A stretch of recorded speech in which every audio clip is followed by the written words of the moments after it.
ನಾನು ಚಿಕ್ಕವಳಿದ್ದಾಗ ಏನಾಗ್ತೀಯಾ ಅಂತ ಕೇಳಿದ್ರು, ಅದಕ್ಕೆ ನಾನು ಪ್ರಧಾನಿ ಆಗ್ತೀನಿ ಅಂತ ಹೇಳಿದ್ದೆ. ಈಗ ನನಗೆ ಸಂಸದಳಾಗುವ ಅವಕಾಶ ಬಂದಿದೆ, ಮುಂದೆ ನಾನು ಪ್ರಧಾನಿ ಆದ್ರೂ ಆಗಬಹುದು. ಸಂಯುಕ್ತಾ ಪಾಟೀಲ್ ಕೊಟ್ಟಿರುವಂತ ಹೇಳಿಕೆ. ಬಾಗಲಕೋಟೆಯ ಕಾಂಗ್ರೆಸ್ ಅಭ್ಯರ್ಥಿ ಸಂಯುಕ್ತಾ ಪಾಟೀಲ್ ನೀಡಿರುವ ಹೇಳಿಕೆ. ಪ್ರಧಾನಿ ಆಗೋಕ್ಕೂ ಕೂಡ ಮುಂದೆ ಅವಕಾಶ ಬರ್ಬೋದು, ಯಾರಿಗ್ ಗೊತ್ತು. ಈಗ ಸಂಸದಳಾಗುವ ಅವಕಾಶ ಸಿಕ್ಕಿದೆ ಅಂತ ಹೇಳಿದ್ದಾರೆ.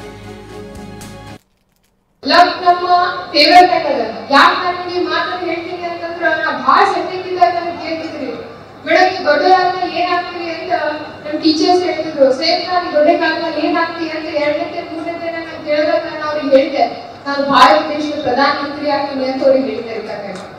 ಯೋಗ ಹ್ಯಾಂಗ್ ಕೂಡ್ ಬಂದಿದೆ ಅಂತಂದ್ರೆ ನಾವು ನಾಳೆ ಆಗ್ಬಿಡ್ಬೋದು. ಹೌದಿಲ್ರಿ, ನಾನು ಭಾರತ ದೇಶದ ಪ್ರಧಾನ ಮಂತ್ರಿ ಆಗ್ತೀನಿ ಅಂತ ಅವ್ರಿಗೆ ಹೇಳ್ತಾ ಇರ್ತಾರೆ. ಯೋಗ ಹ್ಯಾಂಗ್ ಕೂಡ್ ಬಂದಿದೆ ಅಂತಂದ್ರೆ ನಾವು ನಾಳೆ ಆಗ್ಬಿಡ್ಬೋದು. ಹೌದಿಲ್ರಿ, ನಾನು ಭಾರತ ದೇಶದ ಪ್ರಧಾನ ಮಂತ್ರಿ ಆಗ್ತೀನಿ ಅಂತ ಅವ್ರಿಗೆ ಹೇಳ್ತಾ ಇರ್ತಾರೆ. ಯೋಗ ಹ್ಯಾಂಗ್ ಕೂಡ್ ಬಂದಿದೆ ಅಂತಂದ್ರೆ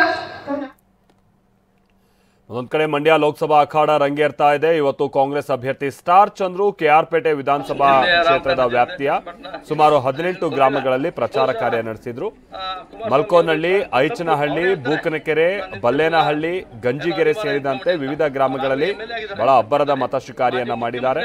ನಾನು ನಿಮ್ ಜಿಲ್ಲೆಯವನು, ರೈತನ ಮಗ, ನಿಮ್ ಮಗ ಅಂತ ನನಗೆ ಮತ ಕೊಡಿ, ನಿಮ್ ಸೇವೆ ಮಾಡೋಕೆ ನನಗೊಂದು ಅವಕಾಶ ಮಾಡಿಕೊಡಿ ಅಂತ ಮತದಾರರಿಗೆ ಮನವಿಯನ್ನ ಮಾಡ್ತಾ ಇದ್ದಾರೆ.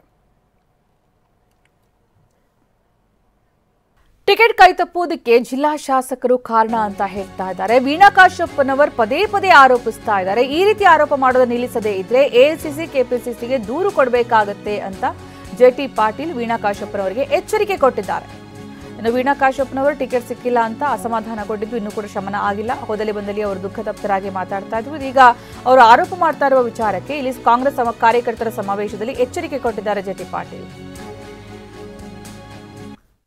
ವೀಣಾ ಕಾಶಪ್ಪನವರು, ಅವರ ಬೆಂಬಲಿಗರು, ಬಾಗಲಕೋಟೆ ಜಿಲ್ಲೆ ಎಲ್ಲ ಶಾಸಕರು, ಲೀಡರ್ಸು ಬೆನ್ನಾಗಿ ಚೂರಿ ಹಾಕಿರೋದು ತಿಳ್ಕೊಂಡು ಅದನ್ನ ಅವರು ಬೆನ್ನಾಗಿ ಚೂರಿ ಹಾಕಿರೋದು ತಿಳ್ಕೊಂಡು ಸಾಬೀತು ಮಾಡಿದ್ರೆ ಅಂದ್ರೆ ಇವತ್ತ ಚುನಾವಣೆ ಅಷ್ಟೇ ಇಲ್ಲ, ನಮ್ಮ ಶಾಸಕತ್ವಕ್ಕೆ ರಾಜೀನಾಮೆ ಕೊಟ್ಟು ನಮ್ಮ ಮನೆಗೆ ಹೋಗ್ಬಿಡ್ತೀವಿ. ಕೇವಲ ಆರೋಪ ಮಾಡೋದು ಅಷ್ಟೇ ಆಗಬಾರ್ದು. ಇದು ಒಳ್ಳೆಯ ಲಕ್ಷಣ ಅಲ್ಲ. ಇವತ್ತಿಗೆ ಸ್ಟಾಪ್ ಮಾಡ್ಬೇಕು. ಅವರು ನಾವು ಯಾವುದೂ ತಪ್ಪಿಲ್ಲ ಅಂದ್ರೆ ಯಾಕೆ ಆರೋಪಿ ಸ್ಥಾನದಲ್ಲಿ ಇರಬೇಕು, ನಾವು ಯಾಕೆ ಆರೋಪಿ ಸ್ಥಾನದಲ್ಲಿ ಇರಬೇಕು ಅನ್ನೋಂಥ ಮಾತನ್ನು ಸಹಿತ ಎಚ್ಚರಿಕೆ ಮಾತನ್ನು ಬಹಳ ಸ್ಪಷ್ಟವಾಗಿ ಹೇಳಿಕ್ಕೆ ಇಚ್ಛೆ ಮಾಡ್ತೀನಿ. ನಾನು ಇದು ನಮ್ಮ ಒಬ್ಬದ ಅಭಿಪ್ರಾಯ ಇಲ್ಲ. ಸಹೋದರ ಡಿಕೆ ಸುರೇಶ್ ಪರ ಡಿಸಿಎಂ ಡಿಕೆಶಿ ಪ್ರಚಾರ ನಡೆಸ್ತಾ ಇದ್ದು ಅಪಾರ್ಟ್ಮೆಂಟ್ ನಿವಾಸಿಗಳ ಬಳಿ ಡಿಕೆಶಿ ಮತಬೇಟೆ ನಡೆಸ್ತಾ ಇದ್ದಾರೆ. ಶಾಂತಿ ನಿವಾಸ ಅಪಾರ್ಟ್ಮೆಂಟ್ನಲ್ಲಿ ಡಿಕೆ ಶಿವಕುಮಾರ್ ಮತಯಾಚನೆ ನಡೆಸಿರೋದು. ನಿಮ್ಮ ಕೆಲಸ ದೆಹಲಿಯಲ್ಲಿ ಇರೋರು ಮಾಡೋದಕ್ಕೆ ಆಗಲ್ಲ, ನೀವೆಲ್ಲ ಸೇರಿ ಡಿಕೆ ಸುರೇಶ್ಗೆ ಮತ ಹಾಕಿಸ್ಬೇಕು. 1500 ವೋಟ್ ಇದಾವೆ ಅಂತೀರಿ, ವೋಟ್ ಹಾಕಿಸ್ಬೇಕು. ಇದು ನಮ್ಮ ಮ್ಯೂಚುವಲ್ ಅಗ್ರಿಮೆಂಟ್ ಅಂತ ಡಿಕೆ ಶಿವಕುಮಾರ್ ಹೇಳ್ತಾ ಇದ್ದು ಸುರೇಶ್ ಬೆಂಬಲಿಸಿ ಅಂತ ಡಿಕೆ ಶಿವಕುಮಾರ್ ಮನವಿ ಮಾಡಿಕೊಂಡಿದ್ದಾರೆ.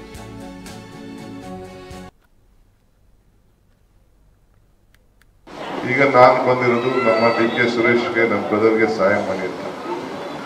ನಿಮ್ ಕೆಲಸ ಆಗ್ಬೇಕು. ಯಾರು ಮಾಡ್ತಾರೆ? ಸರ್ಕಾರ ಮಾಡಬೇಕು. ಡೆಲ್ಲಿಲಿರೋರು ಯಾರು ಬಂದು ನಿಮ್ ಕೆಲಸ ಮಾಡಕ್ಕಾಗಲ್ಲ. ಆಗ್ತದ? ನಿಮ್ಮ ರೋಡ್ ಸಮಸ್ಯೆ ಇರ್ಬೋದು, ನಿಮ್ಮ ಈ ಹ್ಯಾಂಡ್ ಓವರ್ ಸಮಸ್ಯೆ. One thing I would like to assure you, ಎಷ್ಟು ಮನೆ ಇದೆ ಇಲ್ಲಿ? 500 ಇದೆ. ನಾನು ಪಕ್ಕದಿಂದ ಸಂಜಯ್ ನನ್ಗೆ ಗೊತ್ತು ಆತ. ಇದನ್ನ ನಿಮಗೆ ಹ್ಯಾಂಡ್ ಓವರ್ ಮಾಡೋವರೆಗೂ ಒಂದು ಆಕ್ಯುಪೆನ್ಸಿ ಸರ್ಟಿಫಿಕೇಟ್ ಕೊಡುವುದಿಲ್ಲ.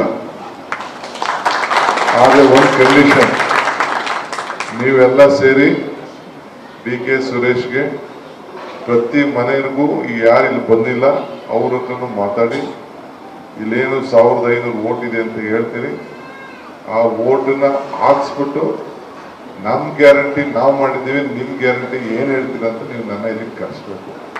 ಆಗ್ಬೋದಾ? ನಮ್ಮ ರವಿಯವರು ಕ್ವಾರ್ಟರ್ ಸಿಸ್ಟಮ್ ಅದ, ಇದು ನಮ್ಮ ಮ್ಯೂಚುವಲ್ ಅಗ್ರಿಮೆಂಟ್. ಇದು ನಾನು ಕೇಳುತ್ತಿರೋ ನನಗೂ ಹಕ್ಕಿದೆ ತಾನೆ. ನಿಮ್ ಕೆಲಸ ಮಾಡ್ತೀನಿ, ಇನ್ ಯಾರು ಬೇರೆಯವ್ರು ಮಾಡೋದಿದ್ರೆ ಬೇಕಾದ್ರೆ ಅವ್ರ ಕೈ ಮಾಡಿಸ್ಕೊಡಿ.